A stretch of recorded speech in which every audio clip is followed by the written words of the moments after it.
Telangana cabinet భేటీ కొనసాగుతోంది. దాదాపు 3 గంటలుగా మంత్రివర్గ సమావేశం జరుగుతోంది. కేబినెట్ భేటీలో పలు కీలక అంశాలపై సుదీర్ఘంగా చర్చిస్తున్నట్టుగా తెలుస్తోంది. తెలంగాణలో ధాన్యం కొనుగోళ్లపైన ప్రభుత్వం ఫోకస్ పెట్టింది. ఈ అంశమే ప్రధాన ఎజెండాగా కేబినెట్ లో చర్చిస్తున్నట్టుగా సమాచారం.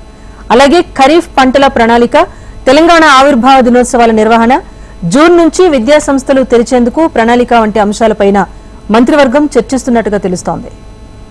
కేబినెట్ భేటీకి సంబంధించి అప్డేట్ మా ప్రతినిధి ప్రవీణ్ అందిస్తారు. ప్రవీణ్, చెప్పండి, కేబినెట్ భేటీలో ముఖ్యంగా ఏ అంశాలు తెర మీదకి వస్తున్నాయి? కేబినెట్ సమావేశం కొనసాగుతుంది. ఇంకా గంట పాటు కూడా కేబినెట్ సమావేశం కొనసాగే అవకాశం ఉంది.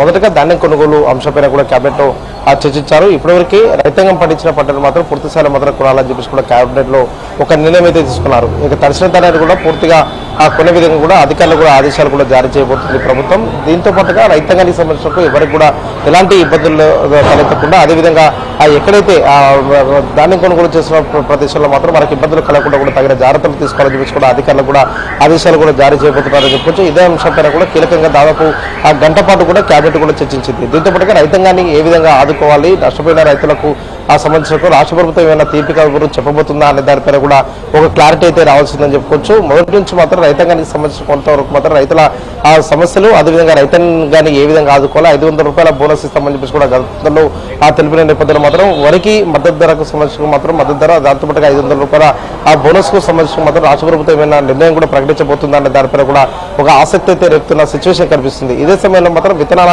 విషయానికి వస్తే రాష్ట్రంలో మాత్రం ఎక్కడ కూడా నకిలీ విత్తనాలు లేకుండా కూడా రైతాంగానికి పూర్తిస్థాయిలో మాత్రం విత్తనాలు అందించే విధంగా కూడా ప్రభుత్వం ఒక కార్యాచరణ కూడా సిద్ధం చేసుకుంటుంది. ఇప్పటివరకే వ్యవసాయ శాఖ అధికారులు మాత్రం దృష్టి సాధించారు. ఎక్కడ కూడా విత్తనాల కొరత లేకుండా కూడా చూడాలని చెప్పేసి కూడా ఇప్పటివరకే అధికారులు కూడా ఆదేశాలు కూడా జారీ చేయబోతున్నారు. ఈ అంశంపై కూడా కీలకంగా చర్చ జరిగింది. దీంతో పాటుగా జూన్ 2 తెలంగాణ ఆవిర్భావ దినోత్సవ వేడుకలను 10 రోజుల పాటు కూడా నిర్వహించాలని చెప్పేసి కూడా రాష్ట్ర ప్రభుత్వం భావిస్తుంది. ఇప్పటికే రాష్ట్రంలో ఎన్నికల కోడ్ ఉంది కాబట్టి ఎన్నికల కోడ్ ఉన్న నేపథ్యంలో మాత్రం 6వ తారీఖు వరకు ఎన్నికల కోడ్ ముగిస్తుంది. ఆ ముగిసిన తర్వాత మాత్రం రాష్ట్ర వ్యాప్తంగా వివిధ కార్యక్రమాలు నిర్వహించే విధంగా కూడా రాష్ట్ర ప్రభుత్వం ఒక అడుగులు వేయబోతుంది. 2వ తేదీ నుంచి 6వ తేదీ వరకు ఈ 4 రోజుల పాటు కూడా ఎలాంటి కార్యక్రమాలు నిర్వహించబోతున్నారు, ఆ తర్వాత మిగతా 6 రోజుల పాటు కూడా ఎలాంటి కార్యక్రమాలు రాష్ట్ర వ్యాప్తంగా ఉండబోతున్నాయి అనే దానిపైన కూడా ఒక క్లారిటీ వచ్చే అవకాశం ఉంది. ఇప్పటివరకు కేబినెట్ లో మాత్రం ఇదే అంశంపై కీలకంగా చర్చించారని చెప్పుకోవచ్చు.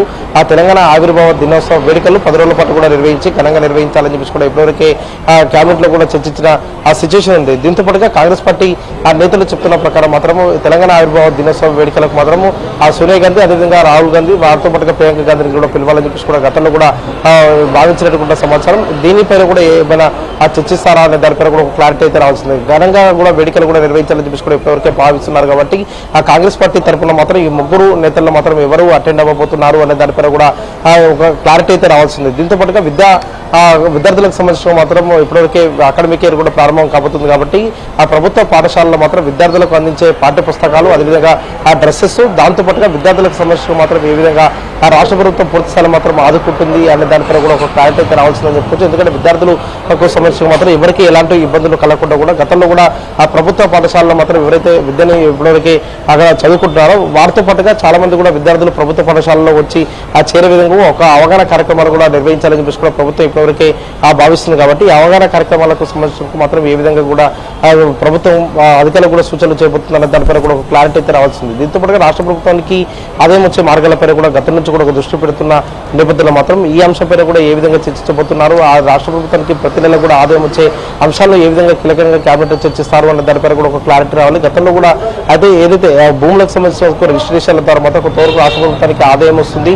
ఈ విధానం పైన కూడా అధికారులందరూ కూడా కసరత్తు చేయాలని చెప్పి కూడా ముఖ్యమంత్రి రేవంత్ రెడ్డి ఇప్పటివరకే సూచనలు చేశారు. కాబట్టి ఇంటర్నల్ గా దీనిపైన ఏ విధంగా చర్చించబోతున్నారు అనే దానిపైన కూడా ఒక క్లారిటీ రావాలి. దీంతో పాటుగా మద్యం ద్వారా మాత్రం రాష్ట్ర ప్రభుత్వానికి ప్రతి నెల కూడా భారీగా ఆదాయం చేకూరుతుంది. అదేవిధంగా ఇంకా ఆ మద్యం ద్వారా మాత్రం రాష్ట్ర ప్రభుత్వానికి ఆదాయం రావాలంటే కూడా ప్రభుత్వం ఎలాంటి అడుగులు వేయాలనే దానిపైన కూడా ఇప్పటివరకే ఎక్సైజ్ అధికారులు కూడా ఒక కసరత్తు కూడా పూర్తి చేశారు. ఈ కసరత్తు పూర్తి చేశారు కాబట్టి కేబినెట్ ముందు ఉంచిన తర్వాత మాత్రం ఎలాంటి నిర్ణయాలు తీసుకోబోతున్నారు అనే దానిపైన కూడా ఒక క్లారిటీ అయితే రావాల్సిందని చెప్పుకోవచ్చు. దీంతో పాటుగా ఆదాయం వచ్చే మార్గాలపైన రాష్ట్ర ప్రభుత్వం ఇంకా ఏ విధంగా కూడా ఆ దృష్టి సాధించబోతుంది అనే దానిపైన కూడా ఒక క్లారిటీ అయితే రావాల్సిందని చెప్పుకోవచ్చు. దీంతో పాటుగా పలు కీలక అంశాలపైన కూడా కేబినెట్ లో ఇప్పటివరకు చర్చిస్తున్నట్టు సమాచారం. కానీ ఇప్పుడు ఏదైతే కేబినెట్ లో చర్చిస్తున్న అంశాలు మాత్రం ఆ భేటీకి వెల్లడించే అవకాశం లేదు. కాబట్టి ఎలాంటి నిర్ణయాలు తీసుకోబోతున్నారో వాటిని ఏ విధంగా కూడా అమలు చేయబోతుంది ప్రభుత్వం అనే దానిపైన కూడా క్లారిటీ రావాల్సింది. రాజేశ్వరి.